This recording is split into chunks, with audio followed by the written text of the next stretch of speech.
Hello everyone, welcome to my channel. तो भैया अब हम बात करते हैं साइकोलॉजी की। तो साइकोलॉजी के हमारे जो 6 यूनिट है उसके नेक्स्ट टॉपिक की।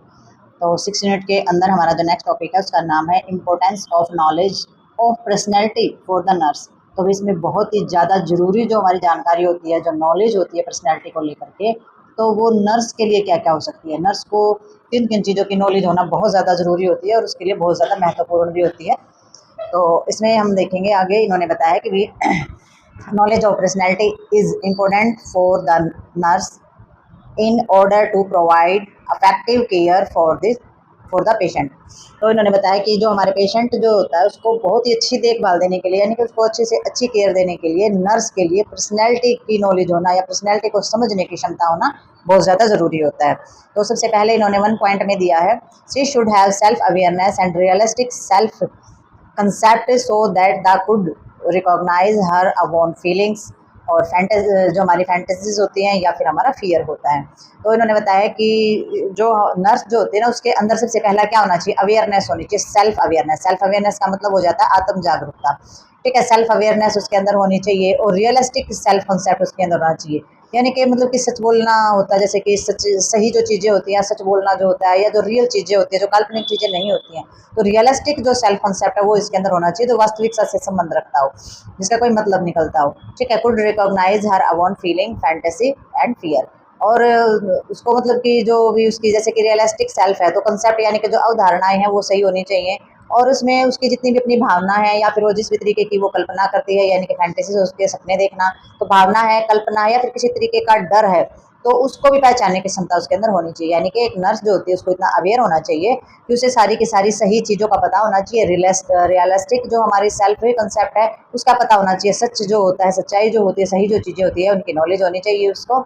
सेल्फ अवेयरनेस उसकी होनी चाहिए, उसकी भावना है, उसकी कल्पना है, या फिर उसका डर जो होता है उसको पहचानने की क्षमता भी एक नर्स के अंदर होनी चाहिए।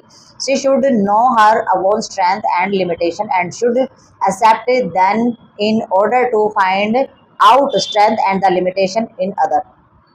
तो इसके अंदर हमारा आ जाता है कि भी जो हमारी एक नर्स जो होती है ना, तो उसकी जो अपनी जो कैपेसिटी होती है, ठीक, अपनी मतलब की जो स्ट्रेंथ होती है, अपनी जो उसकी किसी भी प्रकार की जो ताकत होती है, तो उसका पता होना चाहिए। और उसकी जो लिमिटेशन होती है, यानी कि जो सीमाएं होती है कि भाई मेरी ये लिमिट है, भाई इस इतने तक की मेरी लिमिट है। ऐसा नहीं है कि भी आप खुद ही डॉक्टर बन जाओ और खुद ही सारे काम करो। तो आपको अपनी लिमिट का पता होना चाहिए, बोलने की लिमिट, काम करने की लिमिट, डिसीजन लेने की लिमिट। तो उसे सारा का सारा कुछ पता होना चाहिए भी अपनी स्ट्रेंथ के बारे में और अपनी सारी की सारी लिमिटेशन के बारे में।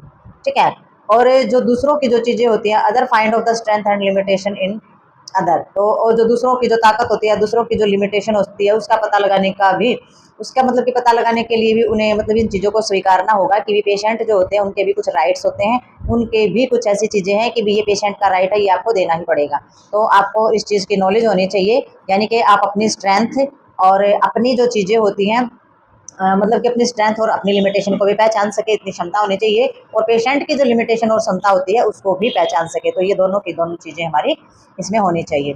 ठीक है, नेक्स्ट हमारा इसके अंदर आ जाता है नंबर 2। तो नंबर 2 के अंदर इन्होंने दिया है, she should the sincere of the patient in provision of care. तो इन्होंने दिया है कि भाई जो देखभाल प्रदान करने का जो काम होता है ना, यानी कि केयर प्रदान करने का काम जो होता है, हमारे जो रोगी होते हैं, तो उसके प्रति आपको बिल्कुल कैसा रहना है, उसके प्रति आपको ईमानदार रहना है। ठीक है, जो आप सेवा कर रहे हैं तो सेवा के प्रति ईमानदार रहना, परेशान मन से सेवा नहीं की जाती है। ठीक है, she should motivate patient and decision making process for his own health and should be an active good listener. ठीक है, तो आपके अंदर और कौन सी क्वालिटी होनी चाहिए, आपके अंदर होना चाहिए कि ईमानदार तो आप हो ही हो, लेकिन पेशेंट का जो किसी भी तरीके की जो हेल्थ की जो चीज़ें होती हैं, तो उनका जो डिसीजन लेने की जो प्रोसेस होता है, तो उसमें कोई भी जो पेशेंट है उसका जो प्रोसेस होता है डिसीजन लेने का, तो उसके लिए आपको मोटिवेट करना है। ठीक है, तो पेशेंट को मोटिवेट करने का काम करना है। अगर वो डिसीजन नहीं ले रहा है तो डिसीजन लेने, डिसीजन का मतलब ये नहीं है कि उसके घर के कोई डिसीजन में आप इंटरफेयर करोगे। डिसीजन का मतलब है अगर वो इंजेक्शन लगाने से मना कर रहा है, अगर वो दवाइयाँ लेने से मना कर रहा है, उसे ऑपरेशन से डर लग रहा है, उसको किसी अपने मेडिकल प्रोसेस से डर लग रहा है, तो उस चीज़ को लेकर के आपने उसको मोटिवेट करना है कि नहीं, एक बार के लिए पेन होगा, आपको कुछ पता नहीं लगेगा, आपका प्रोसेस इस तरीके से होगा, इस तरीके से आप बिल्कुल ठीक हो जाएंगे। एक बार पेन होता है, एक बार चीज़ें होती हैं, तो ये जो मोटिवेशन होता है ये नर्स को पेशेंट को देना होता है, और मोटिवेशन दे करके ताकि वो डिसीजन लेने के लिए रेडी हो जाए और अपना जो ट्रीटमेंट है उसको लेने के लिए रेडी हो जाए। इससे वो जो मेंटली प्रिपरेशन जो होती है वो पेशेंट की हो जाती है, और मेंटली रेडी हो जाता है, चीज़ों को एक्सेप्ट भी कर लेता है और अपने निर्णय भी ले लेता है। ठीक है। She should B an active good listener. तो एक निर्णय लेने की क्षमता पेशेंट के अंदर जब भी नहीं होती है भाई, जब उसे ऐसी अवधारणाएं सुनी हो कि भाई हाँ उसका ऑपरेशन हुआ था तो वो सक्सेस नहीं हुआ, वहाँ पे ये ट्रीटमेंट हुआ था उसका कोई फायदा नहीं हुआ, तो इस तरीके से फिर पेशेंट इस डिसीजन पे नहीं पहुंच पाता है कि जो मैं ऑपरेशन कराने जा रहा हूँ या जो भी मैं हेल्थ प्रोसेस कराने जा रहा हूँ, मेडिकल प्रोसेस कराने जा रहा हूँ, जो भी मैनेजमेंट में लेने जा रहा हूँ, उससे आराम होगा या नहीं होगा, होगा तो कितने दिन में होगा। तो इस तरीके के जो थॉट प्रोसेस होता है वो हमारे पेशेंट के मन में हमेशा रहता है। तो ऐसे जो उसके मन में जो डाउट होते हैं पेशेंट के मन में, तो उस डाउट को क्लियर करना, मोटिवेट करना, और जो डिसीजन पावर जो होती है, डिसीजन लेने की जो क्षमता होती है, डिसीजन प्रोसेस जो होता है उसको बढ़ावा दिया जा सकता है। ठीक है। और उसका एक जो होता है एक्टिव गुड लिसनर, तो वही एक जो एक्टिव और अच्छा सुनने वाला जरूर होना चाहिए। ऐसा नहीं है तुमने अपनी अपनी गानी है, इस तरीके का व्यवहार आपका नहीं होना चाहिए। पेशेंट जो बोल रहा है वो भी आपने बहुत अच्छे से सुनना है, और डॉक्टर जो बोल रहा है वो तो सुनना ही सुनना है और उसे फॉलो भी करना है। पेशेंट की सारी चीजें भी आपने बहुत अच्छे तरीके से सुनी है। आपका जो सीनियर स्टाफ है, साथ काम करने वाले हैं, अगर वो आपको हैंड ओवर कर रहे हैं, भाई आपकी डे नाइट ड्यूटी है और हैंड ओवर कर रहे हैं, अगर वो कोई ऐसी जरूरी चीज आपको बता के जा रहे हैं पेशेंट के बारे में कि रात को ये कंडीशन हुई थी, ये हुआ था, तो वो भी बहुत ज्यादा जरूरी होता है आपके लिए समझने के लिए, क्योंकि आपको फिर जब आपका जो ड्यूटी टाइम होता है तो आपको वो चीजें सारी फॉलो करनी होती है। तो आपका अच्छा लिसनर होना, सुनने की कैपेसिटी आपकी अच्छी होनी बहुत ज्यादा जरूरी होती है। ठीक है। नेक्स्ट हमारा पॉइंट 3 के अंदर इन्होंने दिया है, she should be available and the approachable to patient in provision of care. तो वही इसके अंदर इन्होंने बताया है कि और क्या होना चाहिए पेशेंट के अंदर। पेशेंट के अंदर तो थोड़ा सा पेशेंस हो ही हो, लेकिन पेशेंस हमारा कहाँ काम आएगा, पेशेंस हमारा नर्स का ज्यादा काम आता है। ठीक है। जब आप किसी भी तरीके की जो देखभाल कर रहे हो ना, किसी भी पेशेंट की जब आप देखभाल कर रहे हो, तो देखभाल करने में जो हमारा पेशेंट होता है तो उसके लिए सारी की सारी चीजें आपने उपलब्ध भी करानी है, सुलभ भी करानी है। सुलभ इन द सेंस कि आसानी से उसे चीजें की जो है वो सारी की सारी प्रोवाइड कराए, जो केयर होती है वो भी आसानी से आपने बहुत ही अच्छे तरीके से और आसानी से उसको देनी है। तो ये जो चीजें हैं अवेलेबल हैं या फिर हमारी अप्रोचेबल हैं, ठीक है, तो वो जो है पेशेंट के लिए प्रोविजन ऑफ केयर, तो केयर से संबंधित हमारी जितनी भी चीजें हैं वो आपने उपलब्ध और सुलभ दोनों ही तरीके से पेशेंट को देने में हेल्प करनी है। तो ये नर्स का काम होता है। तो आगे देखते हैं नर्स के और भी पॉइंट्स हमारे यहाँ पर। तो भी नेक्स्ट है इसके अंदर फोर्थ पॉइंट। तो फोर्थ पॉइंट के अंदर जो इन्होंने बताया, फोर्थ पॉइंट में इन्होंने बोला है, फोर्थ पॉइंट में इन्होंने बताया she should have empathy to understand other feelings. तो वही आपके अंदर जो है दूसरों के प्रति जो जो आपकी फीलिंग्स हैं तो उसको समझने और जो दूसरों के प्रति जो सहानुभूति दी जाती है वो आपके अंदर होनी चाहिए। तो जब आप सहानुभूति तभी दोगे ना दूसरों को, जब आपके अंदर ये क्षमता होगी कि आप दूसरे की फीलिंग्स को समझ पाओ। ठीक है। तो empathy to understand other feelings, तो दूसरों की जो है भावनाओं को समझ करके उन्हें सहानुभूति जो है वो देनी चाहिए। तो ये भी एक नर्स की क्वालिटी के अंदर ये सारी की सारी चीजें आ जाती हैं। तो नेक्स्ट इन्होंने नॉलेज के रूप में दिया है, तो नॉलेज के रूप में देते हैं तो भी सारी की सारी क्वालिटी है भाई। नॉलेज के रूप में दिया तो आपने ये लिखना है कि एक नर्स के अंदर ये सब चीजें होनी चाहिए, एक नर्स के अंदर ये कैपेबिलिटी होनी चाहिए। ठीक है। और अगर क्वालिटी पूछी गई है आपसे नर्स की, तो उसमें क्वालिटी जैसे कि कम्युनिटी और फंडामेंटल में अगर हम यही पॉइंट जोड़ेंगे तो यही चीजें लिख करके आपने लगाया कि नर्स के अंदर ये क्वालिटी होनी चाहिए, नर्स को ऐसा होना चाहिए, वैसा होना चाहिए। पॉइंट सेम है लेकिन आपको इसमें चेंज करना पड़ेगा क्वेश्चन को देख करके चीजें। ठीक है। नेक्स्ट हमारा इसके अंदर आ जाता है पॉइंट 5। पॉइंट 5 में इन्होंने दिया है, nurse are accountable for the nature of the effort they make on behalf of patient and the averables and patient for quality of their effort। तो भी पांचवें पॉइंट के अंदर इन्होंने दिया है कि भी जो नर्स है ना, नर्स को कैसा होना चाहिए। नर्स जो है जो पेशेंट हमारे होते हैं उनकी ओर से जितने भी किसी भी तरीके के हमारी एफर्ट लगाए गए हैं, ठीक है, किसी भी तरीके के एफर्ट लगाए गए हैं और जो कि हमारी नेचुरल है, ठीक है, तो उसमें हमारी जो भी जवाबदेही है वो हमारी होती है। यानी कि नर्स के द्वारा, जो नर्स होती है ना, वो मरीजों की ओर से जो भी जिस भी तरीके के जो एफर्ट लगाते हैं, ठीक है, मतलब कि किसी भी तरीके के वो प्रयास करती है, प्रयास करने की उसकी जो आदत होती है, हैबिट बोल सकते हैं, उसका नेचर बोल सकते हैं। ठीक है। तो नर्स के अंदर जो है पेशेंट के लिए किसी भी प्रकार की उसका जो नेचर होता है एफर्ट लगाने का, यानी कि उसका प्रयास करने का, तो वो क्या होती है, वो पेशेंट को एवरेबल patient of the quality of their effort. तो वो जवाबदेही तो होती है, जवाबदेही का मतलब ये होता है कि भाई उसे बोलना होता है, बताना होता है सारी की सारी चीजें पेशेंट को, और अपने जो भी उसने एफर्ट लगाए हैं उनकी जो क्वालिटी होती सॉरी भाई। तो इसके अंदर हमारी जो पेशेंट के लिए जो भी किसी भी तरीके के एफर्ट लगाती है तो उसकी जो क्वालिटी होती है, उसके लिए जितने भी जो हमारे पेशेंट होते हैं तो उनके प्रति सारी की सारी जिम्मेदारी किसकी होती है, नर्स की होती है। यानी कि नर्स जो है अगर वो किसी तरीके का एफर्ट लगाती है पेशेंट के लिए कुछ भी करने के लिए, तो उसकी जवाबदेही जो होती है ना, जवाब देना या फिर उसके प्रति जो जिम्मेदार लेना या फिर उस चीज़ के लिए जिम्मेदार नर्स को ही समझा जाता है। यानी कि अगर वो कोई भी उसका ट्रीटमेंट करने की कोशिश कर रही है या उसकी किसी भी तरीके से हेल्प करने की कोशिश कर रही है, तो आपने इस चीज़ का जरूर ध्यान रखना है कि जो आप प्रयास कर रहे हैं, जो आप पेशेंट को सहारा दे रहे हैं, किसी भी तरीके से सपोर्ट दे रहे हैं, तो उसका जिम्मेदारी भी आपको उठानी होगी। किसी तरीके की मैनेजमेंट दे रहे हैं, कोई मेडिकल प्रोसेस दे रहे हैं, तो वो आपकी रिस्पॉन्सिबिलिटी होगी कि वो चीज़ें गलत ना हो। कहने का मतलब ये है यहाँ पर, ठीक है। तो आपकी जो क्वालिटी होती है उसके लिए भी उत्तरदायी होते हैं, और आपके द्वारा किए गए जितने भी प्रयास होते हैं नर्स के द्वारा, वो भी सारी की सारी जो जवाबदेही है, आंसरेबल्स यानी कि जवाबदेही होती है, वो नर्स की ही रहती है इसके अंदर, ठीक है। तो इसमें हमारा जो नेक्स्ट आ जाता है हमारा 6 पॉइंट। तो 6 पॉइंट के अंदर इन्होंने बताया है critical thinker analyser information before drawing of the conclusions about it. So the ability to think critically is crucial for nurse. तो इसमें 6 आ जाता है, 6 के अंदर आ जाता है क्रिटिकल थिंकिंग एनालिसिस। तो इसमें क्या होता है, एक जो है गंभीर विचार जो होता है, क्रिटिकल थिंकिंग। क्रिटिकल थिंकिंग का मतलब हो जाता है तो गंभीर विचार करने वाला, गंभीरता से सोचने वाला जो होता है, ठीक है। तो क्रिटिकल थिंकर जो हमारा रहता है एनालाइज इंफॉर्मेशन, तो वो क्या करेगा, एक जो है गंभीर विचार करना किसी भी जानकारी के बारे में, जो हम कंक्लूजन निकालते हैं, तो उसके लिए सबसे पहला एनालिसिस जो है वो किया जाता है। यानी कि किसी भी चीज़ के बारे में अगर हमने इन्फॉर्मेशन लेनी है, तो उसके लिए कैसा बनना पड़ेगा, क्रिटिकल थिंकिंग बनना पड़ेगा उस चीज़ को जानने के लिए, उस इन्फॉर्मेशन लेने के लिए, उस चीज़ के लिए, तभी तो हम कोई कंक्लूजन, कोई निष्कर्ष निकाल पाएंगे उस चीज़ के बारे में। So the ability to thinking of a critically is crucial for the nurse. तो इसमें जो नर्स होती है उसके लिए गंभीरता से, यानी कि क्रिटिकल जो थिंकिंग जो होती है, गंभीर रूप से उसे सोच विचार करने की जो एबिलिटी होती है, वो नर्स के लिए बहुत ज़्यादा महत्वपूर्ण होती है। क्योंकि अगर वो कुछ सोचे समझेगी नहीं, ऐसे ही उठा करके किसी को भी दवाई दे दिया, कोई भी ट्रीटमेंट कर दिया, तो वो उसके लिए सही नहीं होता है। तो एक जो नर्स होती है उसके अंदर एबिलिटी होनी चाहिए, किस चीज़ की एबिलिटी होनी चाहिए, थिंकिंग क्रिटिकल, यानी कि बहुत ही गंभीरता से सोचने के लिए उसके अंदर एबिलिटी और जो क्षमता होती है नर्स के अंदर, वो होनी चाहिए, क्योंकि वो उसके लिए बहुत ही ज़्यादा इंपॉर्टेंट होती है, महत्वपूर्ण होती है, ठीक है। नेक्स्ट इसमें आ जाता है हमारा 7 पॉइंट। तो 7 पॉइंट के अंदर इन्होंने दिया है शी शुड रिस्पेक्ट पेशेंट और his value interest and the opinions, calling patient by name, और इसके अंदर एक्टिव लिसनिंग होनी चाहिए, ठीक है। Give patient privacy, include him in decision and being honest to patient. तो भाई इन्होंने बताया है कि क्या करना चाहिए, सबसे पहले तो पेशेंट की जो है रिस्पेक्ट करना, ठीक है। तो रिस्पेक्ट पेशेंट, तो सबसे पहले पेशेंट की जो है रिस्पेक्ट करना बहुत ज़्यादा जरूरी है। आप पेशेंट से किसी भी तरीके से गुस्से में या किसी भी तरीके से गलत तरीके से बात नहीं कर सकते हैं,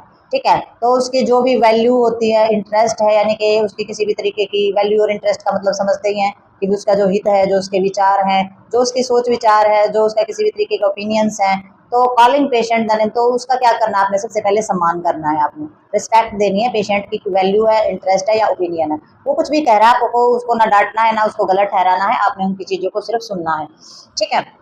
तो ये जो चीज़ें होती हैं ये सबसे ज़्यादा ज़रूरी होती है, क्योंकि अगर आप पेशेंट की रिस्पेक्ट नहीं करेंगे तो वो आपके पास रहना ही पसंद नहीं करेगा, ठीक है। तो वो मानसिक रूप से आपसे क्लोज भी नहीं हो पाएगा, और वो आप पर किसी भी तरीके का जो आप ट्रीटमेंट कर रहे हैं उसका ट्रस्ट भी नहीं करेगा, उसे विश्वास भी नहीं होगा मानसिक तौर पर। तो आपको पेशेंट से जुड़ने के लिए आप उसकी रिस्पेक्ट करेंगे, उसकी वैल्यू की, इंटरेस्ट की और ओपिनियन की, यानी किसी भी तरीके का विचार है, उसकी किसी तरीके की रुचि है, किसी तरीके के नैतिक मूल्य हैं, जो वैल्यू हम जिसको बोल देते हैं, तो उन सभी चीज़ों की रिस्पेक्ट करनी पड़ेगी आपको। कॉलिंग पेशेंट बाय नेम, और वही जो पेशेंट होता है ना, तो उसको नाम से बोलेंगे आप, ठीक है। ऐसे ही सीधा उसको नहीं बुलाएंगे, तो आपने पेशेंट के नाम से बोलेंगे। और एक्टिव लिसनिंग, यानी कि आपने अच्छी तरीके से एक्टिव होकर के उसकी बातों को सुनना है।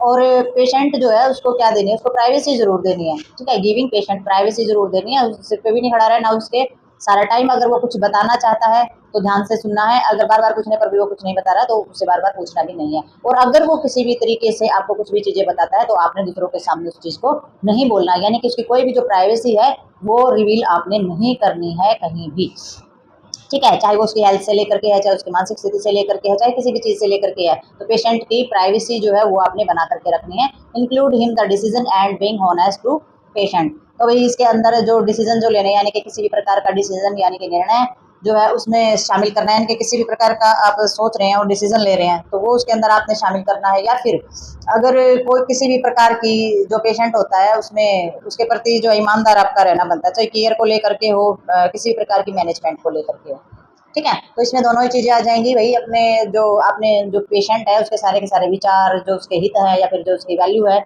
उन सभी चीज़ों का सामान आपने करना है। पेशेंट का नाम लेके उससे बोलोगे, जो भी पेशेंट बोल रहा है या वो करवट भी ले रहा है या उसके मुंह से आवाज़ भी आ रही है, तो जो भी एक्टिविटी आपको सुनाई दे रही है तो उसको बहुत ही एक्टिवली उस चीज़ पे आप रिएक्ट करेंगे।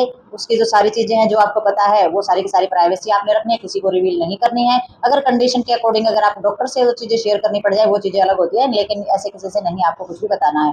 ठीक है। तो इसमें जो भी हमारे जो डिसीजन होते हैं उसको शामिल करना होता है, और रोगी जो होता है, जो हमारा पेशेंट होता है, तो उसके प्रति ईमानदार रहना बहुत ज़्यादा ज़रूरी होता है।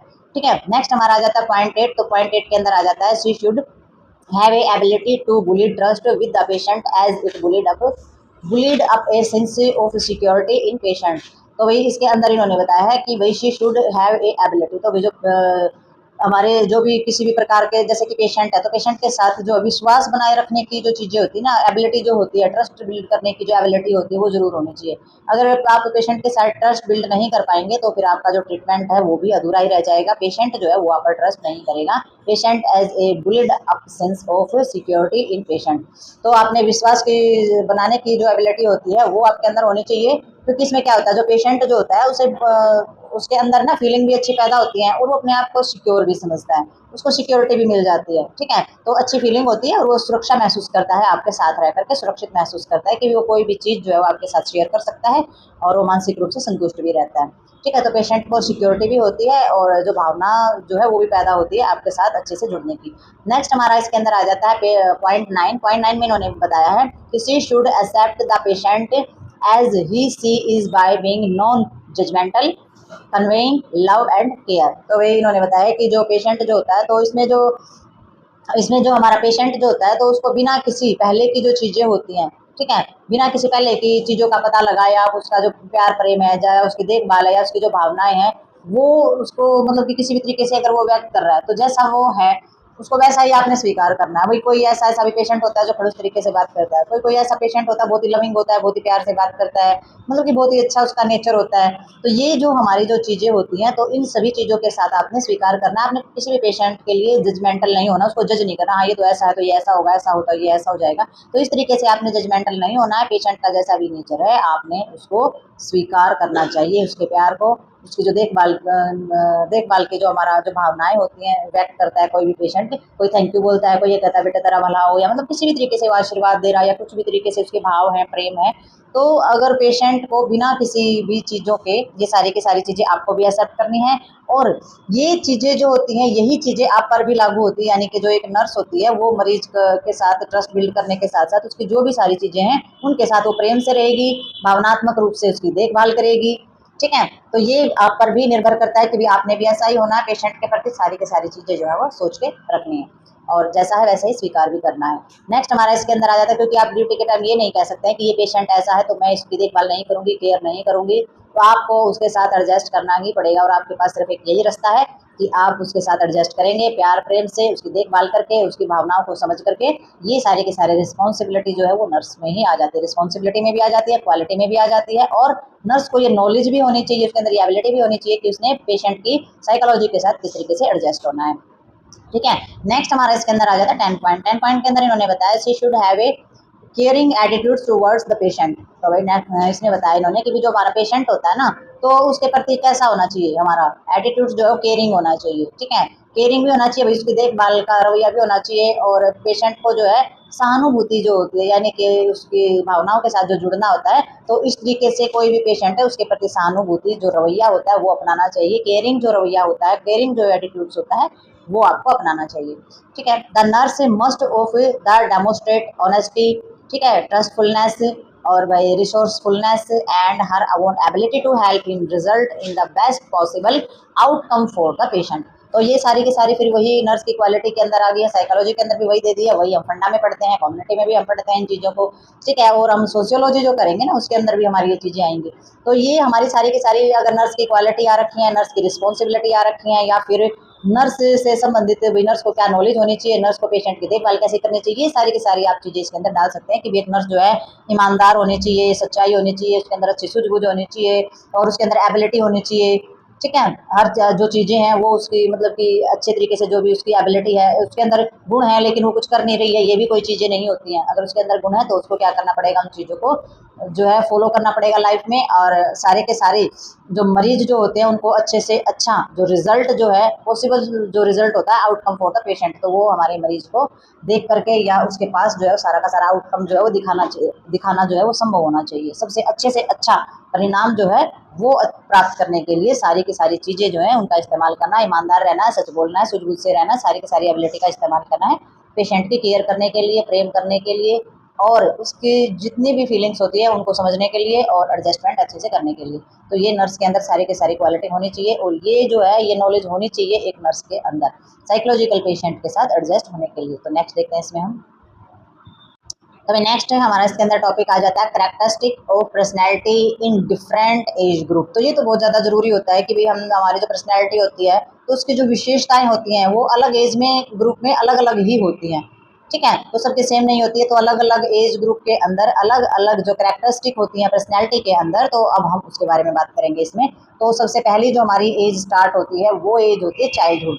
ठीक है, बचपन जो हमारा रहता है, तो इसके अंदर हमारी पर्सनैलिटी में कौन कौन सी विशेषताएं होती है, कौन कौन सी कैरेक्टरिस्टिक होती है पर्सनैलिटी के अंदर, उसके बारे में हम इसमें जानेंगे। तो इसमें इन्होंने बताया childhood of considered to be the school where most of the characteristic of personality develop.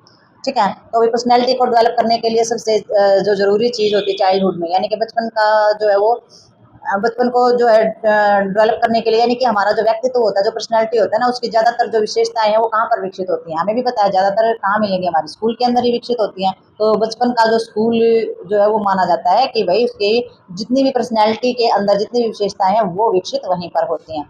ठीक है, क्योंकि वहीं पर वो सामाजिक होना सीखता है, बच्चों के साथ जुड़ना, साथ मिलकर खेलना, साथ मिलकर के खाना, डिसिप्लिन सीखता है कि भाई अब हमारा ये पीरियड लग गया, बेल बजी है तो क्या करना है, टीचर आया है तो क्या करना है, रिस्पेक्ट करना, वो सारी की सारी जो चीज़ें होती हैं पर्सनैलिटी के अंदर जितनी भी हमारी विशेषताएं होती हैं वो सारी की सारी सीखता है। Characteristic of personality become apparent during a early year of life. तो फ्रेंडनेस या फिर एक्टिवनेस या फिर हमारी इसमें tenacities can be seen of the child of 2 से 3 ईयर ऑफ एज। तो जो बच्चा जो होता है तो उसके अंदर कोई भी यानी कि जो पर्सनैलिटी होती है उसकी जो कैरेक्टरिस्टिक होती है तो वो उसकी लाइफ के अंदर जो है जो शुरुआती जो साल होते हैं उनमें ज़्यादातर स्पष्ट होता है, यानी कि छोटेपन से बालपन से ही पता चल जाता है कि भाई इसके अंदर जो है ये विशेषताएं बच्चे के अंदर हैं। ठीक है, अब इसके अंदर 2 से जो 3 साल का हमारा बच्चा रहता है, तो 2 से 3 साल की उम्र में जो बच्चा होता है ना वो फ्रेंडशिप करना, यानी कि यार दोस्त बनाना, किसी भी चीज़ के प्रति एक्टिव होना, या फिर किसी भी चीज़ के प्रति उसकी देखी जाती है टेंसिटी देखी जाती है, यानी कि जिद लगाना, दृढ़ता हम जिसको कह देते हैं, वो सारी की सारी चीज़ें 2 से 3 साल की एज में बच्चे की देखी जा सकती है। तो चाइल्डहुड होता है तो बचपन जो होता है उसके अंदर सारी की सारी चीज़ें देखी जाएंगी। स्कूल को माना जाता है इसका मेन जगह पर्सनैलिटी डेवलप होने का, लेकिन स्कूल की हम स्कूल को ही नहीं बोल सकते हैं, घर में भी ये सारी की सारी, क्योंकि 2 से 3 साल की जब चीज़ें होती है ना उम्र जब होती है तो उसमें बच्चा स्कूल में नहीं जाता है। ठीक है, तो बचपन को क्या माना जाता है, बचपन को इसका मतलब ये नहीं कि स्कूल में जाकर के ही बच्चा सीखता है।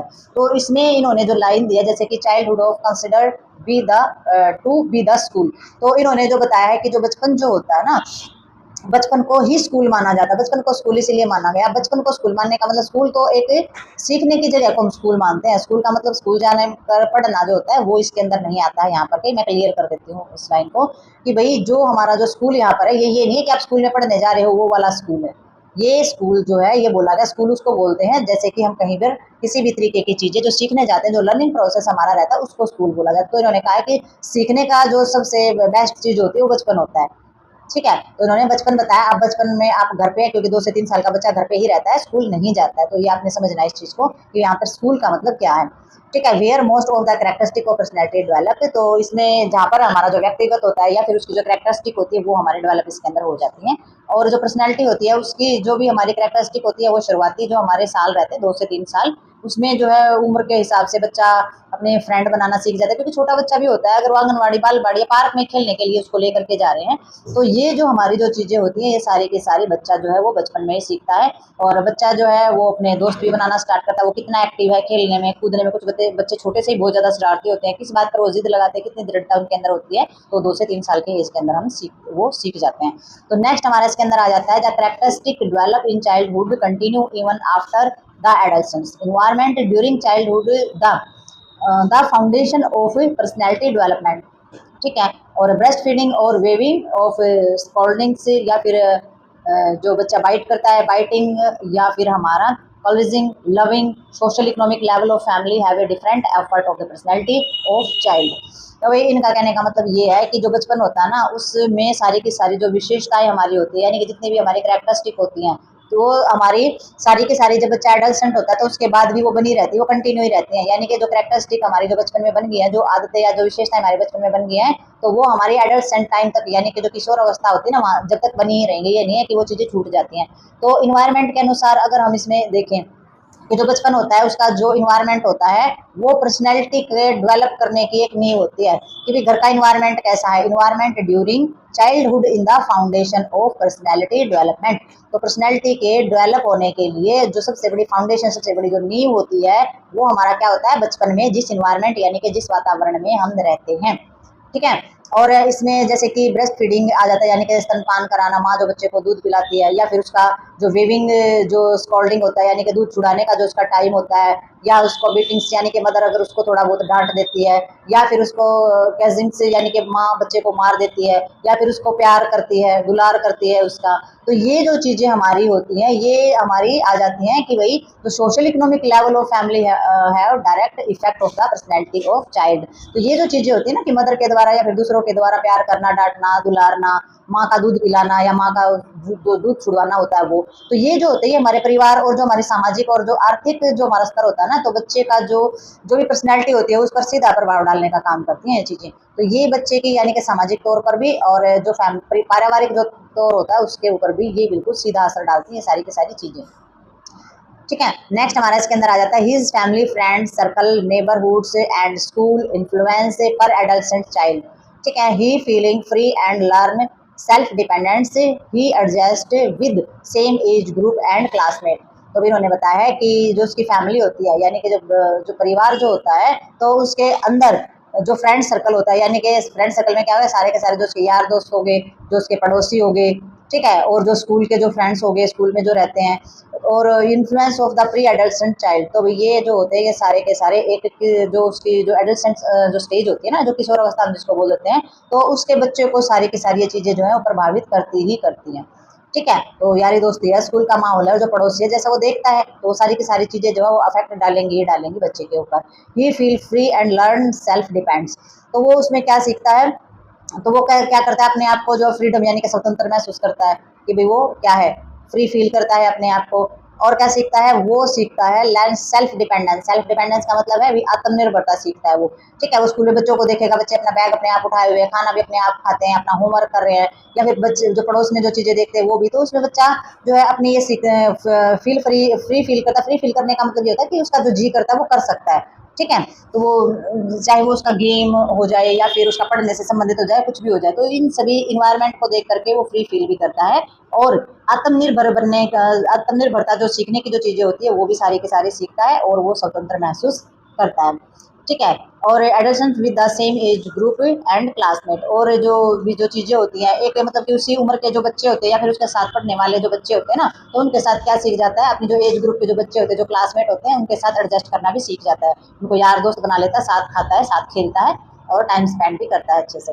ठीक है। नेक्स्ट इसमें इन्होंने बताया है the success of failure and the adjustment he may develop some good some bad habits. तो भाई कई बार जो हमारी जो एडजस्टमेंट जो होती है, यानी कि बच्चे एक दूसरे के साथ रहते हैं, तो उसमें कई बार फेलियर भी होता है और कई बार सक्सेस भी होती है, यानी कि सफलता भी होती है और विफलता भी होती है। तो ये कुछ अच्छी और बुरी आदतें जो हैं वो भी बनाने का काम करता है। तो इसमें जब स्कूल में जाता है तो ऐसा नहीं है कि बच्चा अच्छी आदतें ही सीखता है। अगर इन्वायरमेंट ऐसा है, किसी ऐसे बच्चे की संगत में आ जाए तो अच्छी और बुरी आदतें भी होती है। चीज़ें चुराने की भी आदत हो सकती है, बच्चों के साथ मारपीट करने की आदत होती है, शिकायतें करने की आदत हो सकती है। तो उसमें जो हैबिट्स जो हैं वो अच्छी हैबिट्स और बुरी हैबिट की भी हमारी जो चीज़ें हैं वो भी डेवलप इसमें हो जाती हैं। ठीक है। He recognise a feelings of superiority and inferiority. तो इसके अंदर हमारी जो मतलब कि सुपीरियरिटी यानी कि हमारी जो भावना है, वो जो उच्च की भावना यानी कि श्रेष्ठ होने की भावना, या फिर इन्फीरियरिटी यानी कि अपने आप को हीन समझने की जो भावना है उसको पहचानता है। तो बच्चे को इसमें रिकॉग्नाइज हो जाता है, इस तरीके के माहौल में जाकर के वो अपने आप को पहचानता है, अपनी भावनाओं को पहचानता है। और श्रेष्ठता और इन्फीरियरिटी और सुपीरियरिटी को पहचानने का क्या हो जाता है, सुपीरियरिटी जैसे कि आज उसने क्लास में बहुत ज़्यादा अच्छे मार्क्स प्राप्त किए और टीचर्स ने उसकी थोड़ी सी जो है तारीफ भी की है, उसे चॉकलेट दी है, तो वो बहुत ही सुपीरियरिटी फील करेगा। और नेक्स्ट डे या फिर कभी भी उसको इन्फीरियरिटी आ सकती है, अगर टीचर्स ने उसको खड़ा कर दिया, पनिशमेंट दी है या फिर उसे याद नहीं है, तो वो इन्फीरियरिटी भी महसूस कर सकता है, यानी कि उसकी जो हमारी जो अंदरहीन भावना आ जाती है। तो ये जो चीज़ें हैं वो भी पहचानना सीखता है, यानी कि उसे किस चीज़ में अच्छा लग रहा है और किस चीज़ में उसको बुरा लग रहा है। ठीक है। और इसमें जो हमारी acquire of the characteristic of adjustment और rivals of the violence etcetera according to the satisfaction he gets from it. तो वही इसके अंदर हमारा आ जाता है, इसमें जो बच्चे को जो मिलने वाली जो संतुष्टि होती है ना, मतलब कि एडजस्टमेंट जो करता है उसकी वजह से जो उसको संतुष्टि मिलती है। ठीक है। या फिर किसी भी तरीके का लेवल्स ऑफ वायलेंस, यानी कि विद्रोह या हिंसा अगर वो करता है, वायलेंस करता है। ठीक है। तो हिंसा आदि की जो हमारी चीज़ें होती हैं वो भी कैरेक्टरिस्टिक बच्चे में आ सकती हैं। तो ये जो जब किसी के साथ समायोजन करता है बच्चा, समायोजन होता है एडजस्टमेंट, अगर किसी के साथ बच्चा जो है एडजस्टमेंट करता है तो उसमें उसके अंदर सारी की सारी जो है कैरेक्टरिस्टिक आ जाती हैं कि बच्चा सेटिस्फेक्शन भी महसूस करता है, खुश भी होता है, और उसके अंदर जो है किसी भी चीज़ को लेकर के उसके अगेंस्ट जाने की भी क्षमता होती है, विद्रोह करना या फिर किसी तरीके की हिंसा करना, ये सारी की सारी कैरेक्टरिस्टिक भी बच्चा हमारा जो इन्वायरमेंट होता है वहाँ से प्राप्त कर सकता है। यानी बच्चा एक दूसरे से, वैसे तो जैसे कि लड़ना, किसी के अगेंस्ट हो जाना, हो सकता है जिस चेयर पे वो बैठता है उसी पे दूसरे को ना बैठने दे। तो इस तरीके के बच्चों के अंदर जो छोटी छोटी चीज़ों को लेकर के जो हमारी जो कॉम्पिटिशन हो जाते हैं, जो चीज़ें हो जाती हैं, तो वो हमारे माहौल यानी कि इन्वायरमेंट के अकॉर्डिंग हमारी चीज़ें रहती हैं। नेक्स्ट हमारा पॉइंट 2 के अंदर आ जाता है। तो ये जो थी हमारी बचपन की सारी चीज़ें थी कि बचपन में हमारी जो पर्सनैलिटी है वो किस तरीके से डेवलप होती है, कौन कौन सी चीज़ें उस पर जो है प्रभाव डालती हैं, अफेक्ट डालती है। तो नेक्स्ट हमारा एडल्सेंस आ जाता है। अभी एडल्सेंस में आ जाता है किशोर अवस्था। तो किशोर अवस्था में होती है सारी की सारी physical growth of the child is very fast during of stage. तो ये जो स्टेज होती है इसमें फिजिकल ग्रोथ जो होती है बच्चे की वो बहुत ही ज़्यादा तेज़ी से होती है। This is the period of gaining sexual maturity. तो इसमें जो बच्चा होता है वो उसकी जो भी जो सेक्सुअल मेच्योरिटी होती है वो उसका टाइम ये रहता है, यानी कि यौवन जो परिपक्वता होती है उसका टाइम ये रहता है हमारा।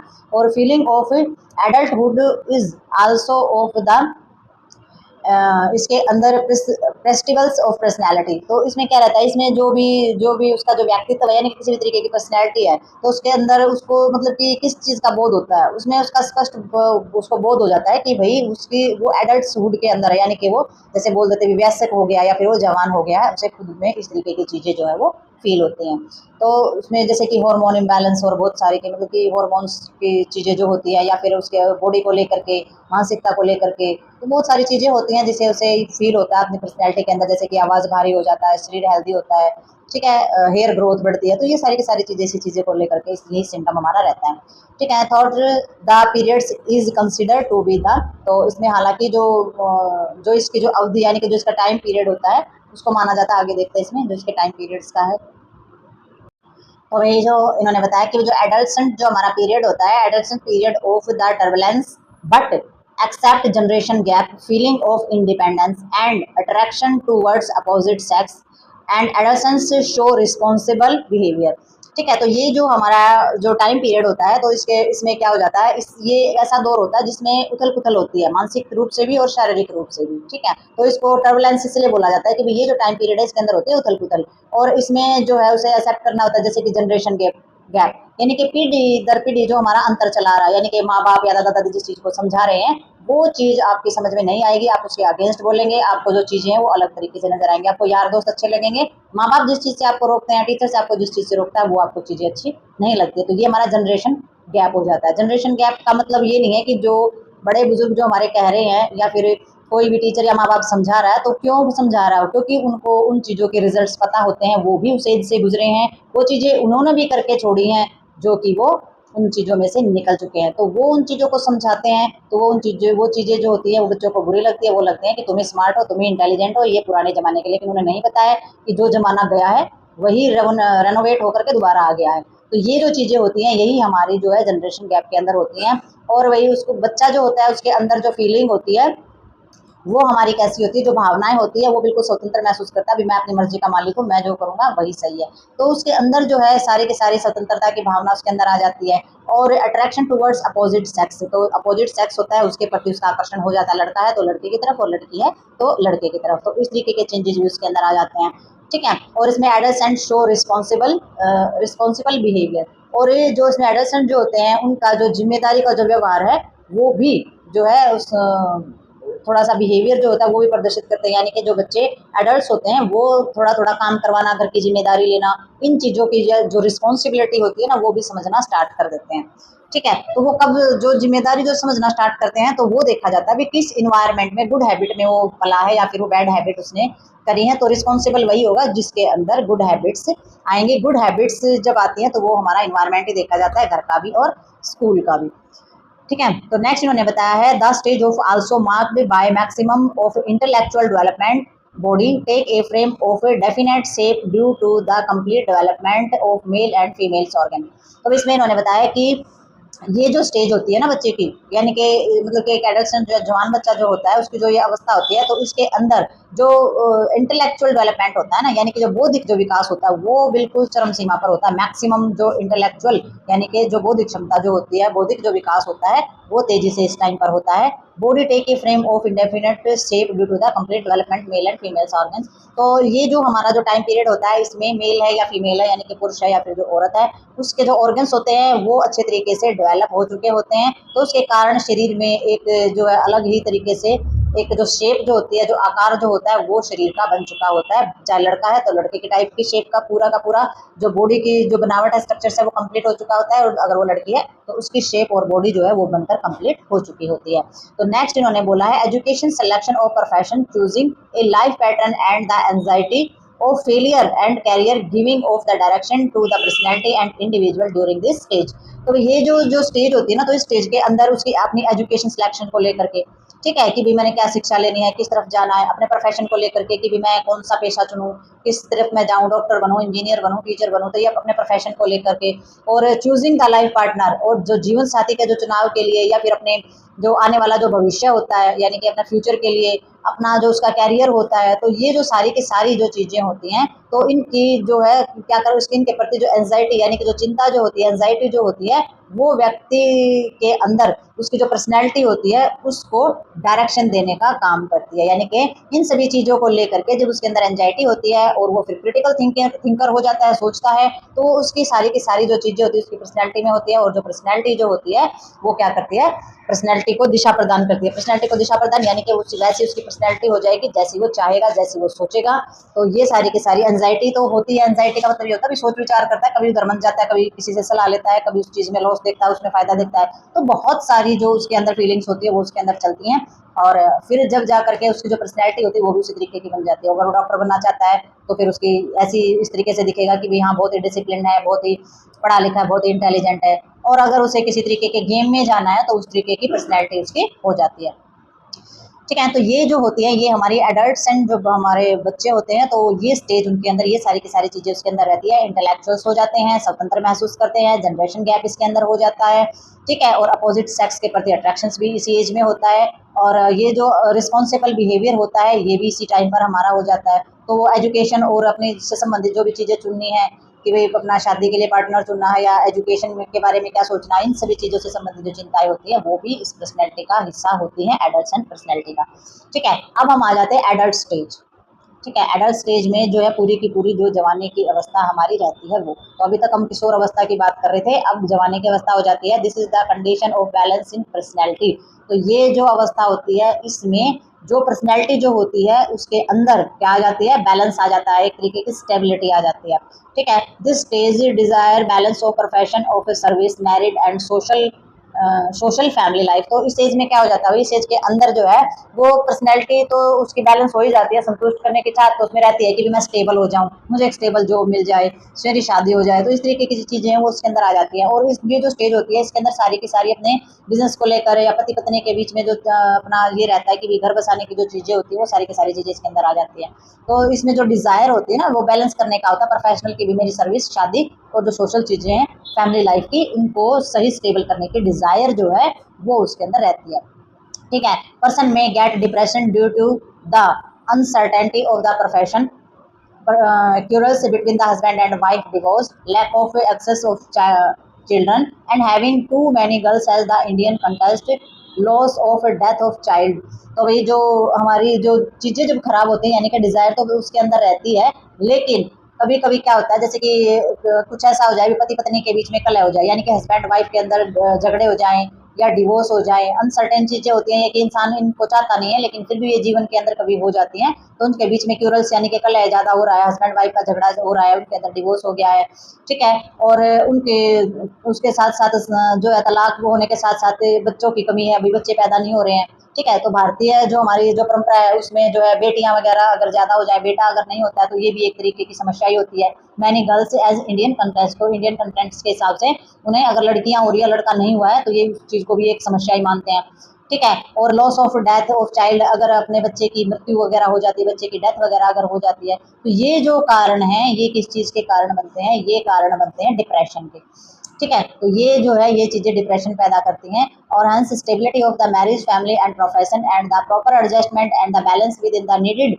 For the development of A personality during adult stage stability increase one of tolerance and social approach, ठीक है। तो इसमें इसलिए इसमें मतलब डिप्रेशन पैदा करते हैं। और जो वैवाहिक है, पारिवारिक है या फिर जो प्रोफेशनल है, ठीक है, यानी कि शादी से संबंधित या फिर परिवार से संबंधित या उसके काम काज से संबंधित जो स्टेबिलिटी होती है उसका अच्छी तरीके से जो एडजस्टमेंट होती है और जो बैलेंस होता है, वो पर्सनैलिटी का जो डेवलपमेंट करना होता है वो बहुत ही ज़्यादा जरूरी होता है। तो ये सारी की सारी जो चीज़ें करके पर्सनैलिटी डेवलपमेंट है वो बहुत ज़्यादा जरूरी होती है। इसलिए इंसान जो है सारी ज़िंदगी इंसान की इसी चीज़ में निकल जाती है कि भी वो अपना शादी, अपना परिवार और अपनी कमाई जो है इन सभी चीज़ों में बैलेंस बना के रखे, अपने बच्चों की परवरिश अच्छी करे, तो जैसे खुद एडजस्ट हुआ था वैसे अपने बच्चों को भी एडजस्ट करे, अपनी शादी की तो बच्चों की भी शादी करे। तो ये जीवन भर की जो चीज़ें हैं ये हमारी चलती रहती हैं। लेकिन ये एडल्ट स्टेज जो आ जाती है ये जिम्मेदारियों की स्टेज मान के चलो एक तरीके से, ठीक है। पहले खुद एडजस्ट हो करना होता है, अपने परिवार की सारी चीज़ों को एडजस्ट करना होता है, यहाँ तक कि धीरे धीरे माँ बाप की जिम्मेदारी और भी अदर जो रिस्पॉन्सिबिलिटी होती है वो भी इसके अंदर आ जाती है। और इसमें ड्यूरिंग एडल्ट स्टेज और जो वही एडल्ट स्टेज जो होती है उसके चलते जो है स्टेबिलिटी जो है वो इंक्रीज होनी स्टार्ट हो जाती है हमारी, यानी कि उसके अंदर जो स्थिरता होती है वो आने स्टार्ट हो जाती है। और टॉलरेंस एंड सोशल अप्रोच, और वो उसके अंदर इतनी सहनशीलता भी हो जाती है कि समाज का जो दृष्टिकोण होता है वो भी बढ़ना स्टार्ट हो जाता है। तो ये जो अप्रोच है हमारी, जो टॉलरेंस ऑफ सोशल अप्रोच का मतलब ये हो जाता है कि भी समाज के नज़रिए से वो चीज़ों को देखता है, समाज जिन चीज़ों को नहीं अपनाता है तो उसके अंदर ये आ जाता है कि नहीं, समाज में इस तरीके की चीज़ें नहीं करनी चाहिए, ये समाज के अंदर गलत चीज़ है और इससे गलत चीज़ें फैल रही हैं और कल जा करके हमारे बच्चों पर भी इस चीज़ का बुरा असर पड़ेगा, ठीक है। तो ये सारी की सारी जो चीज़ें होती हैं उसके अंदर इतनी सहनशीलता आ जाती है कि वो सामाजिक जो दृष्टिकोण है उसके तरीके से सारी की सारी चीज़ों को देखना स्टार्ट कर देता है। ये जो ग्रोथ है वो उसके अंदर हो जाती है एडल्ट स्टेज के अंदर। तो नेक्स्ट देखते हैं इसके अंदर हम। तो भाई नेक्स्ट जो हमारी स्टेज इसके अंदर आ जाती है वो आ जाती है ओल्ड एज, यानी कि बुढ़ापा। तो ये सबसे ज़्यादा खतरनाक होता है हमारी।